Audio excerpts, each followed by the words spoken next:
So I've already cut my base, and this is the leftover clay that I used to make my slab to cut out my base.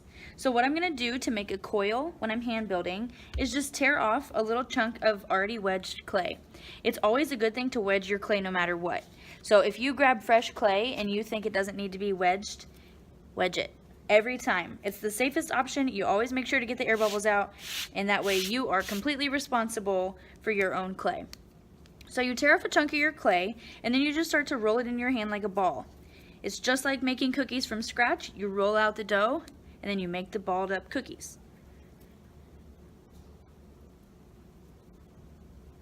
So once you've rolled your ball of cookie dough, or your ball of clay, now it's time to start to make your coil. And in order to do that, you can roll it in your hand in this back and forth motion, and it will start to make kind of a carrot shape or a hot dog shape. I recommend doing this with your hands as flexed as possible because the palms of your hands are very flat.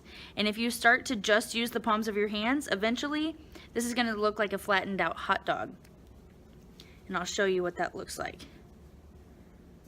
If I keep my hands flat and I just use my palms, I start to flatten out my piece.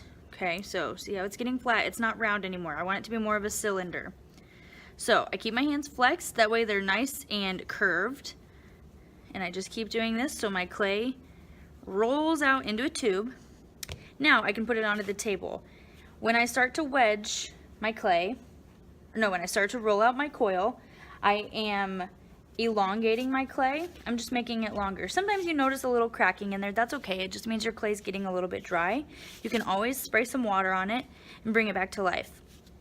When you are rolling out your coils, it's not a bad idea to start to separate your fingers. That way you can start to reach more clay at a time once it gets longer. If you just stay in one little spot the whole time, this part will stretch out and this will still be a chunk of clay left here. So when you start to roll it out, I want you to always remember to use your fingers only, not your palms. Like I said, your palms are flat. This will flatten out your coil. You want a nice tubular coil all the way down. So you just start rolling it out like a snake. And as you can see, I start to open up my hands. My fingers stretch from one end of the clay to the other. And as I do this, my coil starts to get longer.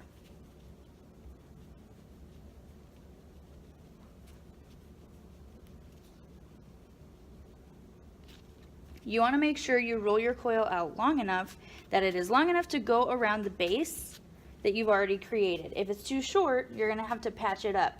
So it's best to just make a coil that's long enough in the first place.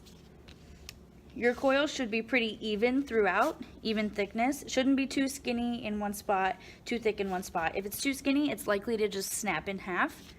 So try to get it even all the way throughout. You can kind of check to see if that's big enough, and it looks like it is. It will fit. So what I'm going to do next, anytime I'm attaching clay, you do something called scoring and slipping. I like to use a pen or any tools available in your supply caddy will have something that you can use to score your piece.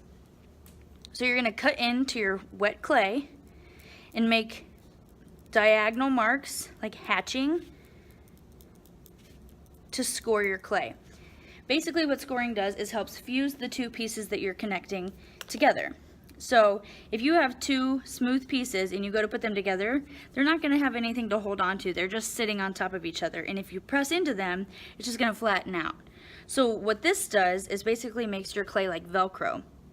So you've got a rough edge and a rough edge, and you put those together and it kind of interweaves and it has something to hold on to, like that. So instead of doing it like this, where there's nothing for it to hold on to, it's more like this, and it's locked in there.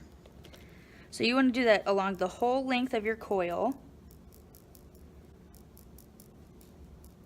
You don't want to mash your coil flat. Just be very careful.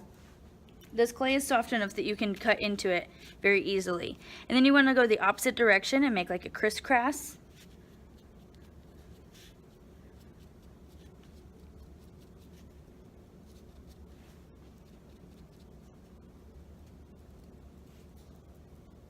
So now I've roughed up my coil, made it look kind of Velcro-ish.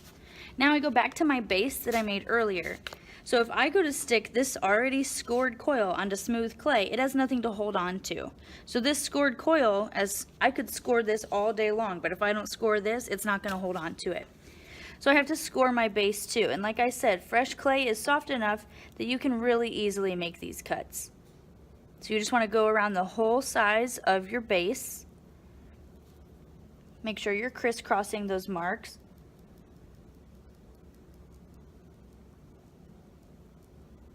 Okay, so both edges are scored now. Anytime you're attaching clay, you want to put scored piece to a scored piece, okay? Remember, it has to be interlocking.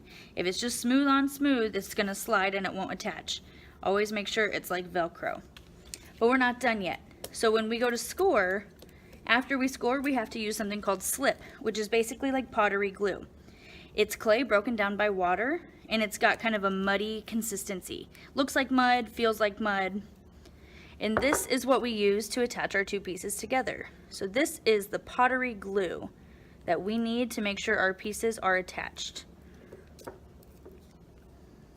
you just grab a little slip, you fill in all of the scored spots, and sometimes this slip will completely fill all of the score marks you made. It's okay to go back over those score marks one more time. The slip is on there, it's already done its job.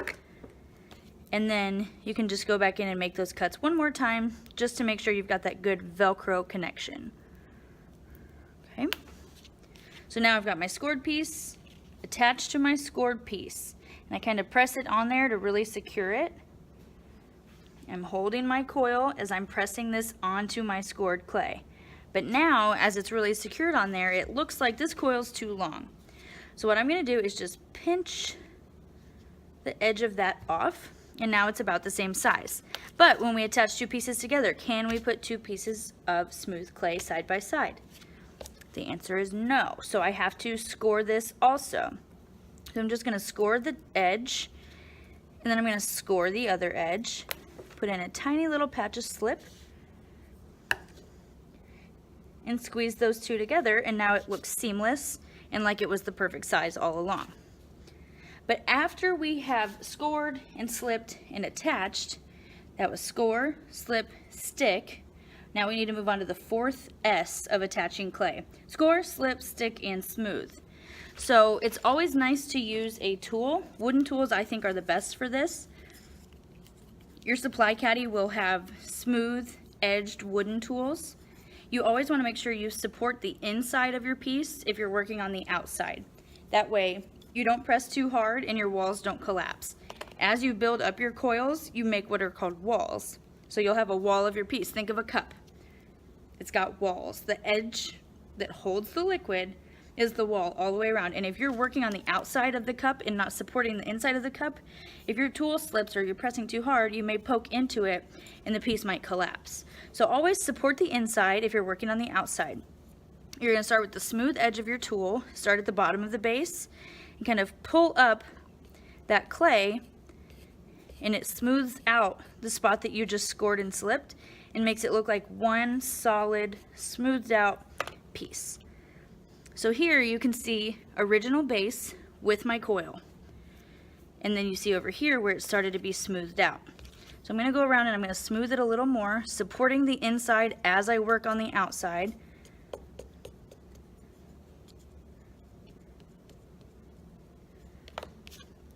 Okay, and now it's starting to attach and look like one fused together piece.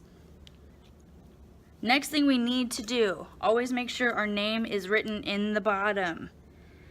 These all look the same, so I don't know whose is whose. Please write your name in the bottom. The pen in your tool caddy or any other supply will do. Just write your name in there nice and big, first and last, so I can see it. Okay?